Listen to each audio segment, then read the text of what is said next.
Boom shakalaka, what is going on everybody? Randall here from Crypto Love. In today's episode, I am going to be talking to you about what I believe is the at least $20 million Bitcoin endgame. You see, I was perusing the old YouTube and I came across this popular video by Token Vision. He says a $10 million Bitcoin endgame. And I got myself to thinking, McAfee says a million, some other people have different things. But then I did some mathematics. That's right, scientific evidence, research proof, which I'll be bringing at the end of this episode, to show you that actually a $10 million Bitcoin is quite reasonable. And more than that, I think that a 20 million plus is very likely, and I'll get into all of that stuff in a moment right after I just say thank you guys so much for subscribing and nuking the shit out of the like button. Also guys, if you're looking for a place to hang onto your Bitcoin while you wait for it to get to $20 million, well sure, cold storage wallet, awesome. But if you're not using that, check out the Monarch wallet. It's free. If you guys ever like Ethos or something like this blows the pants off of Ethos. Holds 1,900 cryptocurrencies, and thanks to a partnership with Celsius Network, you earn interest on your Bitcoin while you're holding it. Right now, over 6% interest per year. Crazy. So let's jump into things. You see, because McAfee, he stuck his neck out there quite a few times. He says Bitcoin price will hit $1 million in 2020 because of math. Don't be stupid. Okay, he says it many times in quotes. First he was saying it was going to be worth $500,000 by the end of 2020, and he said, if not, I will eat my own dick on national television. But then he doubled down, and furthermore, he says it's basic, simple math. And I'm actually going to go into some of that math coming up soon. But for those of you who have not seen this thing, this is a Reddit post from 5 years ago predicting the price of Bitcoin. And as you can see, even though it was made 5 years ago in 2014, it's been pretty correct in terms of price. So it said at first it was increasing by a factor of 10 every year. So from $0.1 in 2010, $1 in 2011, $10 in 2012, $100 in 2013. But then there's a slight slowdown. So every 2 years it goes up by a factor of 10 in order of magnitude. So $1,000 in 2015, which happened, $10,000 in 2017, which happened, $100,000 in 2019, which may happen, and $1 million in 2021. So this is predicting prices going up. And furthermore, it talks about why it works. Now it gets a bit morbid in here. It talks about, when Bitcoin price gets pretty high, a lot of big people getting taken out. Like, for instance, what happened to the Winklevoss twins? Well, they were among the first to die. And why? Because Bitcoin allows us to give in to our greed. It certainly does. You see, why would somebody want to use an inflationary currency, a currency that loses value? Why? I don't know. It doesn't make sense. We want Bitcoin. We want money that actually holds its value. So, just to give you an idea of where we are in the world right now in Bitcoin, in case you don't see the big picture, because the picture is pretty damn big. Okay, so right now, all the world's silver, 17 billion. All the world's Bitcoin, a little over 100 billion, almost 200 billion, somewhat like that. Okay, so double where it is right now. The biggest companies, look at that, much bigger than the amount of Bitcoin. Furthermore, 50 richest people, much bigger than Bitcoin. Furthermore, California's GDP, much bigger. Fed's balance sheet, much bigger. All the world's currency, $7.6 trillion, much bigger. The gold, $7.7 trillion. The stock market, $73 trillion. And then it just gets bigger and bigger and bigger. Okay, global money supply, look at that. Global debt, even more. And then global real estate, even more. Derivatives, even more, $544 trillion. Do you remember how many trillions Bitcoin is? None. It's like 0.14 trillion. As a matter of fact, I like these quotes by Rhythm Trader. He does a good stuff of putting stuff in perspective.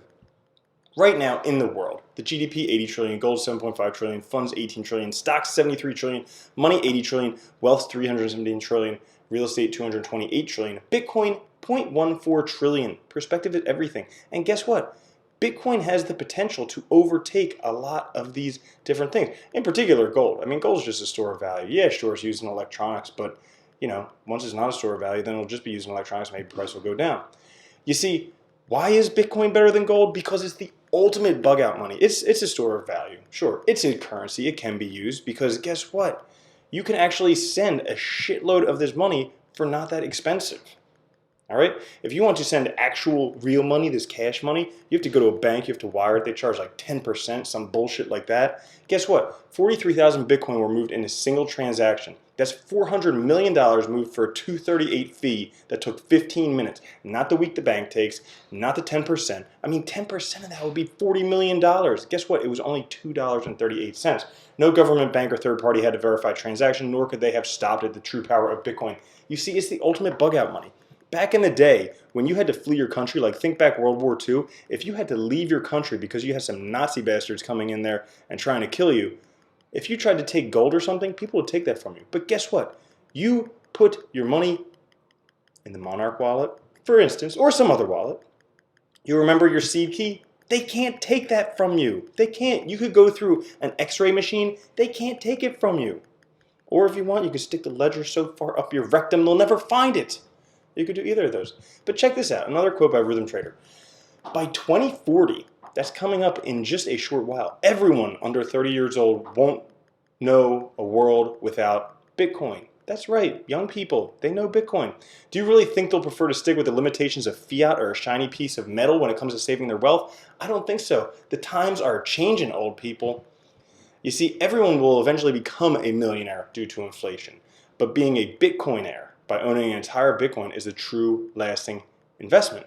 As a matter of fact, right now, lots and lots of people are already millionaires in the world, and they're not rich. You see, the smallest denomination of Bitcoin, a single Satoshi, is now worth more than some of the national currencies. That's right, one Satoshi is worth more than the Iranian rial, the Vietnamese dong, and the Indonesian rupiah. That's crazy.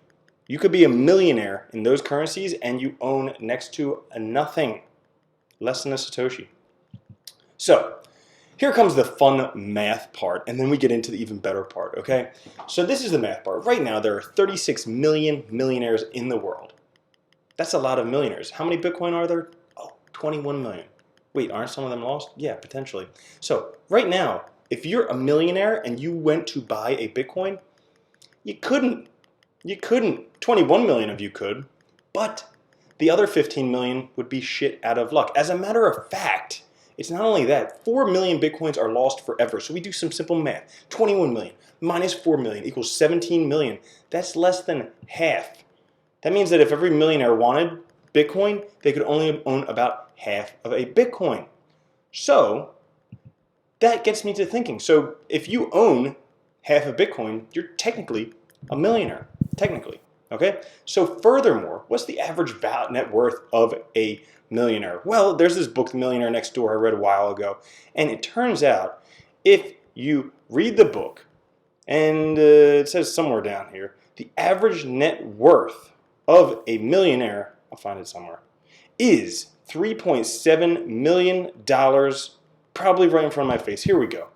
We have an average household net worth of $3.7 million. The average millionaire is worth $3.7 million.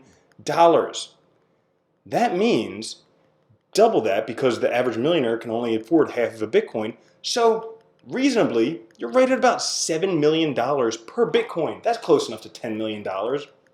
But that's not all, because that's not where I'm stopping, because that's the rational answer. That's the thing that's like, okay, mathematics says so, because of mathematics, it's true. You see, you have to think outside the box like this guy, Warren Buffett. No, that's Bill Gates. I know, whatever. But anyways, you see, most people overestimate what they can do in 1 year and underestimate what they can do in 10 years. You see, everybody's thinking 2021, okay, or 2020. They want to be a millionaire by 2021 or by the end of this year. They're overestimating what can happen in 1 year and underestimating what can happen in 10 years. You see, because right now it's 2019. How about by 2029? You think Bitcoin's still only going to be worth $9,000 like it is right now? Probably not. You think it's going to be worth over $1 million? Yeah, probably. You think it's going to be worth over the $7 million that mathematically you can calculate it to? I do. And I'm going to show you why. Because of this one thing called scarcity. Okay? Right now, there are 17 million Bitcoins in existence. Only 4 million left to mine. You know what that means? If you want a Bitcoin, you better get it before the person next to you does. Because if they get it first, it's not there for you. It's not the US government. They can't just print out more of these things. You see, Bitcoin is what's called a deflationary currency. And I went and I tried looking, are there other deflationary currencies? Because we compare Bitcoin to digital gold. We say it's like that. But you know what? There's more gold mined every year. That makes gold an inflationary currency, kind of like the US dollar. All right? But if you look up deflationary currency, the only example that comes out is Bitcoin. Bitcoin is the only true deflationary currency. We've never had an example of this before. We have no idea what's going to happen with it.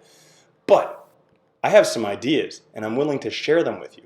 In case any of you have ever been in the United States the day after Thanksgiving, it looks like this at 5 a.m. at every retailer across the country. It is absolute madness. You see, this is an example of deflationary currency. You see, all these people, they've been waiting there for 12 hours to get their hands on one of these TVs, a 40-inch full HD LED TV for $100. They waited 12 hours there. There's only 5 of those TVs. So even though there's hundreds of people here, there's only 5 of those TVs for $100. That's a truly deflationary currency, and that's what happens when people go mad. And you know what? It gets so crazy that there's been 12 deaths and 117 injuries related to these Black Friday type incidents. You see, this is the madness that ensues when there's a truly deflationary currency. So, I bring it back to this, my little calculation of the $7 million Bitcoin. I think that is an underestimation because guess what? When madness ensues, when people lose their shit, that's when the price goes through the roof, as we saw this past January. And that's why I think that a $20 million Bitcoin is not only reasonable, possible, but almost a certainty. You see, Rhythm Trader one more time, if you don't, follow him on Twitter. But the possibility of $10 per Bitcoin was laughed at, $100 per Bitcoin was laughed at, $1,000 per Bitcoin was laughed at, $10,000 per Bitcoin was laughed at. Well, guess what? Underestimating Bitcoin is expensive. Very expensive. Could be worth $20 million per Bitcoin or more. Definitely long term, for sure. I mean, people won't even use dollars anymore. They'll use Bitcoin. So anyways, guys, that was just my take on things. Why I think, $10 million Bitcoin, easy. 20 million, probably. Plus also, I want to make another clickbait video for all you guys. See if you click on it. Anyways, if you enjoyed that video, make sure to subscribe, make sure to like, nuke the shit out of the video, comment, do all the fun stuff that you do, and I will catch you guys in the next video. Love you. Peace.